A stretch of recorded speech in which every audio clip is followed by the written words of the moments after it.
की मीटिंग है इकट्ठी हो रही हो। आज हरियाणा राज्य गौशाला संघ जिला सिरसा की ये एक अहम मीटिंग है जिसमें मुख्य रूप से जिला कार्यकारिणी की घोषणा की जाएगी और हमारे नए जिलाध्यक्ष नरेंद्र जी ने सचिव सज्जन जी शर्मा इन्होंने ब्लॉक वाइज जाकर के सभी जिला के अंदर अच्छे गौ भक्तों का गठन करके गौ भक्तों को सम्मिलित करके सभी के राय से ये जिला कार्यकारिणी आज घोषित करने जा रहे हैं। और मैं आप सभी का इस कार्यालय में पहुंचने पर पत्रकार भाइयों का उनको बोलता है पहुँचे उनका सभी का तहे दिल से हार्दिक अभिनंदन करता हूं। मैं हरियाणा राज्य गौशाला संघ का प्रदेश कार्यकारी अध्यक्ष राजेंद्र जांबू जो आपके सामने ये जिला कार्यकारिणी की सूची प्रस्तुत करना चाहता हूँ।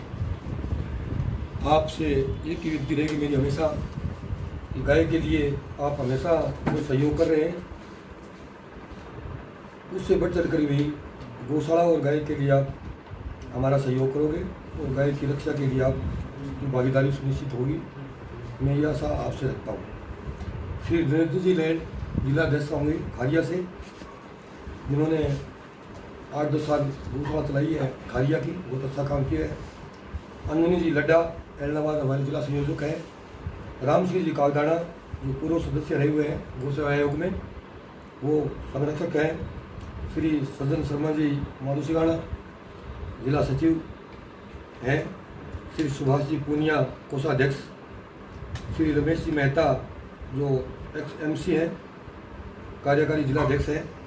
कृष्ण जी बाबू बरोखा सह सचिव, बादराम जी कड़वा उप प्रधान, श्री धर्मपाल जी बाबू उप प्रधान, श्री चंद्र प्रकाश जी पूनिया घोटवाड़ा से उप प्रधान, श्री प्रवीण कुमार अत्री सिरसा से हैं जो श्री भगत सिंह ब्रिगेड के सक्रिय सदस्य हैं, बहुत मेहनती लड़का और समाजसेवी है, वो भी उप प्रधान है। जिला सिरसा काफ़ी बड़ा है और इसमें लगभग 140 उप गौशालाएँ हैं, तो यहाँ 4 उप प्रधान 20 साथ में नियुक्त किए गए हैं। कुछ वरिष्ठ सदस्य रखे गए हैं जो समय समय पर इस कमेटी को सलाह देते रहेंगे, जिसमें प्रेम जी कंदोई सिरसा से हैं जो सिरसा बड़ी गौशाला के सचिव भी हैं। श्री सनी जी खच्चर बंसुधार के जो मौजूदा सरपंच हैं और ब्लॉक के अध्यक्ष भी हैं गौशाला संघ के, वो भी सलाहकार सदस्य हैं। श्री शेर सिंह जी चाहरवाड़ा और श्री जय सिंह जी गोरा इलाहाबाद से जो मार्केट कमेटी के अध्यक्ष भी हैं, ये हमारे विशेष सलाहकार सदस्य रहेंगे। जगदीश जी शाग भी इसमें हैं। श्री जगजीवन राम सोनी इलाहाबाद से हमारे प्रेस प्रवक्ता हैं और इस प्रेस में एक साथी हमारी सेवा करना चाहते हैं सदस्य के रूप में रह करके रमेश जी जाखड़ जो कि हरियाणा से हैं, वो भी इस कमेटी में हैं। और श्री विनोद जी पारिक नाथुश्री से वो सदस्य है। श्री राम स्वरूप कासनिया, श्री मदन लाल बाइया, श्री राजाराम जी केरवाड़ा, श्री अजय पाल कड़वासरा, श्री कुलदीप सुथार, श्री राजवीर रोड, और ये सदस्य के रूप में रहेंगे। और हमारे लीगल सलाहकार जो है वो रजनीश जी खन्ना रानिया गौशाला के प्रधान है, तो वो स्टेट में भी हमारे लीगल सलाहकार हैं। ये 26 आदमियों की ये कमेटी हमने गठित की है। सभी के सभी अच्छे गौ भक्त हैं, दिन रात गौशाला के लिए काम करते हैं। इनको सभी को जिला कार्यकारिणी में लिया गया है। इसके साथ साथ हमने एक फैसला किया है कि युवा इकाई को भी इसमें साथ जोड़ा जाए, तो उसमें हमने एक युवा कार्यकारिणी का गठन करने का विचार किया है ताकि आने वाली पीढ़ी गौ सेवा का संदेश आए और गो हित में कार्य करे। इसके लिए हमने श्री अजय कड़वासरा, ये अजय कड़वासरा जी इधर एक मिनट खड़े हो, अजय कड़वासरा को हमारे जिलाध्यक्ष नरेंद्र जी लैंड ने इसको युवा इकाई के अध्यक्ष बनाए। इनकी टीम बहुत अच्छा काम करती है, तो आगे अजय कड़वासरा जी को ये पावर दिया जाता है कि अपनी युवा इकाई का गठन भी अपने हिसाब से करें। ठीक है जी। इसके अलावा आपके चैनल के माध्यम से मैं बता देना चाहता हूँ सरकार को भी, सभी गौ भक्तों को भी, कि हरियाणा सरकार में गौ सेवा आयोग गठित किया हुआ है और गौ सेवा आयोग का प्रथम कर्तव्य बनता है कि गौशालाओं और गो हित में कार्य किया जाए गौ संरक्षण किया जाए, गौ संवर्धन किया जाए। बड़ी हमें इच्छा थी इस सरकार के आने के बाद में कि गौशालाओं का भला होगा, लेकिन हमें सब गौ भक्तों को ये मायूसी हाथ लगी कि गौशालाओं में जो काम होना चाहिए था उससे 5% भी सफलता में हासिल नहीं हुई। दिल्ली और राजस्थान के अंदर गौ सेवा आयोग बना हुआ है, जहाँ पर 15 रुपये छोटी बच्चियों के लिए और 25 रुपये बड़ी गाय के लिए आयोग देता है। प्रतिदिन दिया जाता है। हमारा हमेशा ये संघर्ष रहा है कि गौशालाओं को 5, 10 या 15 रुपये प्रति गाय दिया जाए, ताकि गौवंश का सुधार हो सके, हमारी आने वाली पीढ़ी जो है वो गाय के बारे में जान सके। गौशालाओं का हालात बहुत नाजुक है। आपको ये सुनकर बड़ा अचंभा होगा कि 82 पैसे हरियाणा गौ सेवा आयोग प्रति गाय देता है, 82 पैसे, जो एक बहुत ही शर्मसार बात है। आयोग में सरकार से बजट काफ़ी आता है। पीछे भी हमने देखा है, एक बहाना बनाया जाता है, कभी सोलर लाइट, कभी लकड़ी बनाने की मशीन, अन्य मदों पर खर्च किया जाता है, सीधे गाय या गौशाला को पैसा नहीं दिया जाता। और हमने पहले भी मेहनत करके ये एक घोटाला उजागर किया है, जिसकी चीफ सेक्रेटरी हरियाणा ने भी संज्ञान हुआ है कि हर एडीसी के पास इंक्वायरी आई हुई है कि आयोग में जो पैसा दिया गया है, यूटिलाइज किया गया है, उसकी इंक्वायरी हो। मगर अभी तक 1-1.5 साल हो गया वो इंक्वायरी पेंडिंग है। क्यों पेंडिंग है? इससे सभी गौ भक्त जो है रोष है, क्योंकि इसकी इंक्वायरी की जाए। पैसा गौ माता का पैसा कहाँ खाया जा रहा है। तो इस दौरान पहले भानीराम जी मंगला चेयरमैन थे, उनको हटा दिया गया। अभी स्वर्ण कुमार जी गर्ग हमारे चेयरमैन बने गौ सेवा आयोग के, तो लगता है कि वो ये काम पूरा करवाएंगे।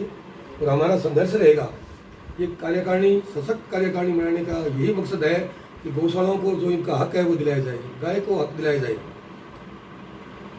काफ़ी पीछे भी सुनने में आया है कि यहाँ तक सुनने में आया है कि आयोग से जो पैसे ग्रांट के रूप में कहीं न कहीं दिए जाए हैं, तो वहाँ भी कमीशनखोरी हुई है। यही वजह है कि वो दी हुई ग्रांट की इंक्वायरी आज तक नहीं हो पा रही। इसके अलावा हमने बार बार ये जो सोलर लाइट लगाई गई है, उद्देश्य ये था कि बिजली की खपत हो रही है तो उसमें बचत की जाए, लेकिन उसमें भी कहीं न कहीं काफ़ी घोटाला उजागर होने जा रहा है। हमने 2-3 बार एडी साहब से मिलकर के ये दरखास्त भी लगाई है कि इसमें भी जो घोटाला हुआ वो दूर किया जाए। तो सिरसा और फतेहाबाद जिले के साथ इतना भेदभाव किया जा रहा है कि जितनी सिरसा और फतेहाबाद में गौशालाएँ हैं, इतनी सारे हरियाणा में है। जो बजट है वो गाय के हिसाब से आधा सिरसा और फतेहाबाद को दिया जाना चाहिए, लेकिन बड़ी अफसोस की बात है कि यहाँ पर 5 और 7% टोटल बजट का भी नहीं आता, इग्नोर किया जा रहा है सिरसा और फतेहाबाद को। रही बात गौ सेवा आयोग की, इससे भी हम खपा हैं, क्योंकि आयोग में 7 आदमी या 6 आदमी जिला गौशाला संघ के होने चाहिए, 6-7 आदमी सरकार के होने चाहिए और एक चेयरमैन होना चाहिए। लेकिन अफसोस कि सिरसा जिला से आज तक कोई गौशाला का मेंबर नहीं दिया गया। तो ये भी गौशालाओं वालों की एक विशेष मांग है कि गौशाला आयोग के अंदर भी गौशाला का आयोग में मेंबर 1 या 2 अवश्य होना चाहिए। और जो भी आयोग चल रहा है, इसमें जो पुराने आयोग के मेंबर बने हुए हैं, उन पर भी इंक्वायरी की छाया पड़ी हुई है। तो ये आयोग अपने नए सिरे से मेंबर बना करके इसको सुचारू रूप से चलाया जाए और वो हित में कार्य किया जाए। आपका बहुत बहुत धन्यवाद। इसके अलावा आपको गौशाला के बारे में कुछ पूछना है तो बोलिए। तो सर अब किस तरह से काम वगैरह चल रहा है, कहाँ से सहायता ली जा रही है? सहायता सरकार से नए मात्र की आपको मैंने पहले ही बता दिया था कि 82 रुपये प्रतिदिन गाय को दिया जाता है। इससे गौशाला नहीं चलता, 82 पैसे प्रतिदिन, 82 पैसे। तो ये सारा का सारा डोनेशन पर चलता है। और हम तो इंटरनेशनल भिखारी है, कटोरा हाथ में ले रखा है। जब तक श्री में ताकत मांग रहे हैं तो सरकार ने आंखें मुंह देखी है। सर जो पैसा आता है, सुना है कि वो भ्रष्टाचार की भेंट चढ़ रहा है। बिल्कुल चढ़ रहा है, आता नहीं, गौशाला के पास तो आ नहीं रहा ना, आयोग के पास आ रहा है। आयोग कहाँ दे रहा है? यही तो एक इंक्वायरी मैंने आपको पहले जैसे बताया, हर एडीसी साहब के पास इंक्वायरी का लेटर आया हुआ है 19 का, और अभी तक उसकी इंक्वायरी नहीं हो रही। तो अब सरकार से क्या मांग करेंगे? हम सरकार से ये मांग करेंगे, हरियाणा राजस्थान और दिल्ली की तर्ज पर गाय को गोग्रास के लिए भत्ता दिया जाए। जिस तरह दिल्ली में ज़्यादा है, लेकिन राजस्थान के अंदर 16 रुपये छोटी बच्ची का और 32 रुपये बड़ी गाय को दिया जाता है प्रतिदिन और 6 महीने के लिए। तो हमारी ये मांग है कि 15 रुपये कम से कम गाय के लिए दिए जाए ताकि वो बस बच सके, आने वाली पीढ़ी गाय के महत्व को जान पाए। और सर सिरसा में सबसे ज़्यादा गौशाला ही हैं और सबसे ज़्यादा दयनीय स्थिति है वो सिरसा में गौशाला की है, इसके लिए आप क्या कदम उठाएंगे? यही तो हो रहा है, ये तो मैं कह रहा हूँ सिरसा और बद्रीवाल को इग्नोर किया जा रहा है और उसी साइड के चेयरमैन